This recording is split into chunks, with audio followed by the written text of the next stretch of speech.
cuando la realidad supera al relato. En Colombia, la violencia no siempre llegó anunciándose. Muchas veces se instaló lentamente, normalizada, protegida por el silencio, por el miedo y por la distancia entre el poder y los territorios rurales. Este documental no es una reconstrucción simbólica ni una dramatización. Es un ejercicio de memoria histórica basado en hechos documentados por instancias judiciales nacionales e internacionales, informes oficiales de derechos humanos, testimonios recogidos en procesos judiciales y decisiones adoptadas por órganos de justicia transicional.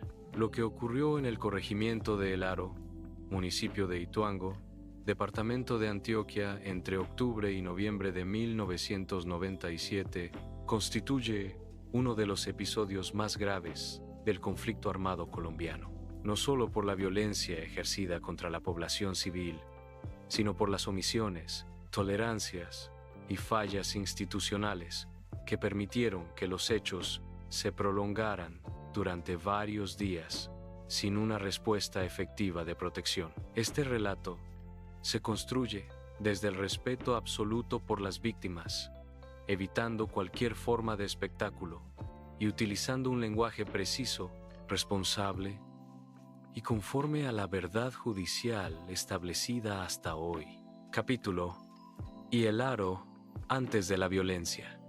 Antes de los hechos, El Aro era una comunidad campesina compuesta por familias dedicadas principalmente a la agricultura y la ganadería. Su ubicación geográfica, en una zona montañosa de difícil acceso, la situaba en un territorio históricamente afectado por la presencia de distintos actores armados ilegales, en un contexto de confrontación prolongada entre guerrillas, grupos paramilitares y fuerzas estatales. Como ocurrió en múltiples regiones del país, la población civil quedó atrapada en medio de una lógica de guerra que no distinguía entre combatientes y habitantes. La estigmatización del campesinado como presunto colaborador de uno u otro actor armado se convirtió en una práctica recurrente, documentada ampliamente por organizaciones de derechos humanos.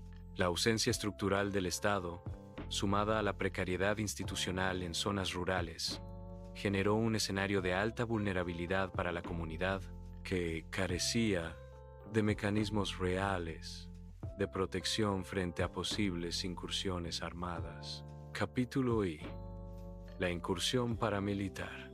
El 22 de octubre de 1997, integrantes de estructuras paramilitares pertenecientes a las autodefensas campesinas de Córdoba y Urabá ingresaron al corregimiento de El Aro.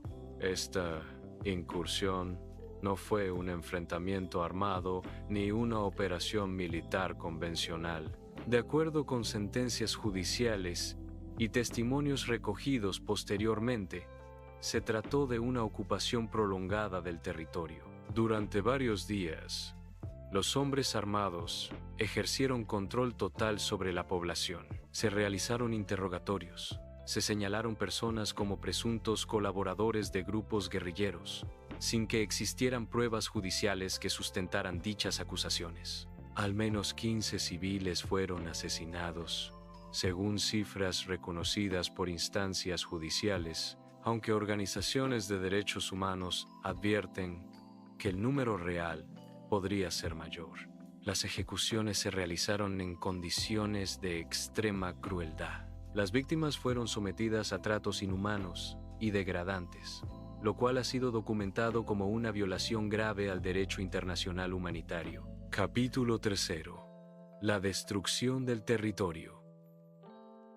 Tras los asesinatos, la violencia se extendió al tejido material y social de la comunidad. Numerosas viviendas fueron incendiadas de manera sistemática. El ganado fue robado. Los bienes de subsistencia fueron destruidos o saqueados. Estas acciones no fueron aleatorias. Respondieron a una lógica de despojo y desplazamiento forzado, ampliamente documentada en el conflicto armado colombiano.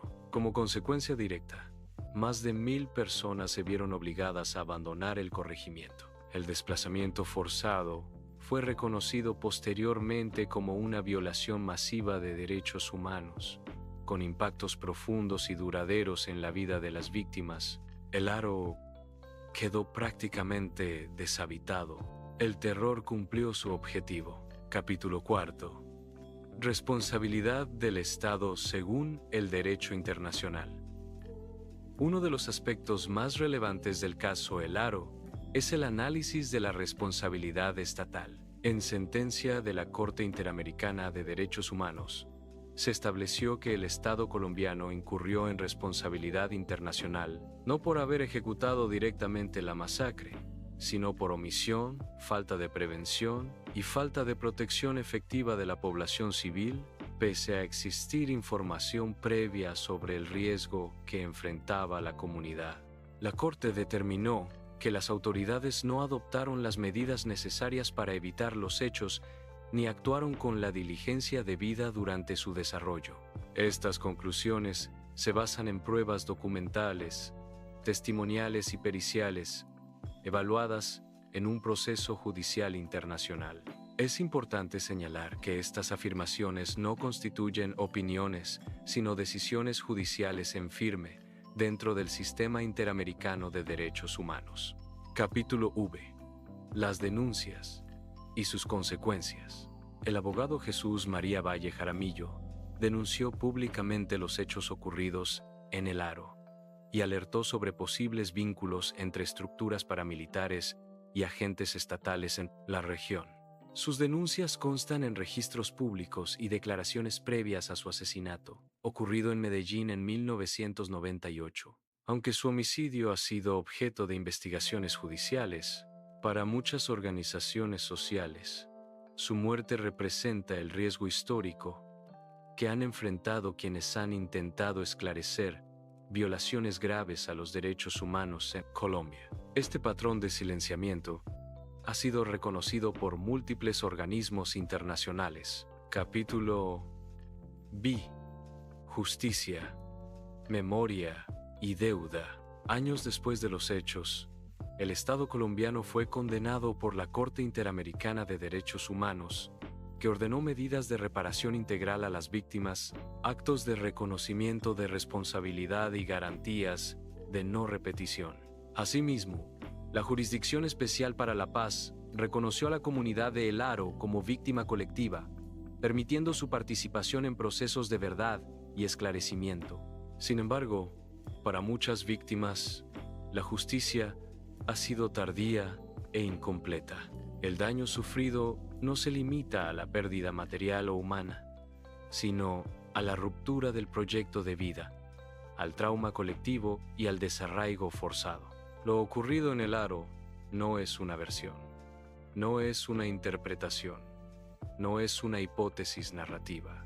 Los hechos aquí relatados han sido reconocidos por tribunales nacionales e internacionales, documentados por organismos de derechos humanos y reconstruidos a partir de testimonios rendidos bajo juramento. La responsabilidad penal individual continúa siendo materia de investigación y juzgamiento en distintas instancias, pero la responsabilidad internacional del Estado colombiano por omisión y falta de protección fue establecida judicialmente. Decir esto no busca señalar personas específicas más allá de lo que la ley ha determinado. Busca recordar que la violencia contra la población civil no ocurre en el vacío, ocurre en contextos donde el silencio, la indiferencia o la falta de acción permiten que el daño se prolongue. El Aro no fue una excepción en la historia de Colombia. Fue parte de un patrón más amplio de violencia sistemática, desplazamiento forzado y estigmatización del campesinado que marcó profundamente a varias generaciones. Muchas comunidades vivieron hechos similares sin que sus nombres aparecieran nunca en una sentencia o en un informe internacional. Este documental no pretende cerrar una verdad, pretende abrir una memoria, porque mientras los archivos existen, pero no se leen, mientras las sentencias se dictan, pero no se recuerdan, mientras las víctimas sobreviven, pero no son escuchadas. La violencia no termina, solo cambia de forma. Hablar de El Aro hoy no es revivir el dolor por morbo, es asumir una responsabilidad histórica. La memoria no devuelve a quienes fueron asesinados, pero puede evitar que otros nombres se sumen a la lista. Y si este relato incomoda, si genera silencio, si deja una sensación difícil de sostener, entonces está cumpliendo su propósito, porque el verdadero terror no está en lo que imaginamos, está en lo que ocurrió y en lo que nunca debe repetirse.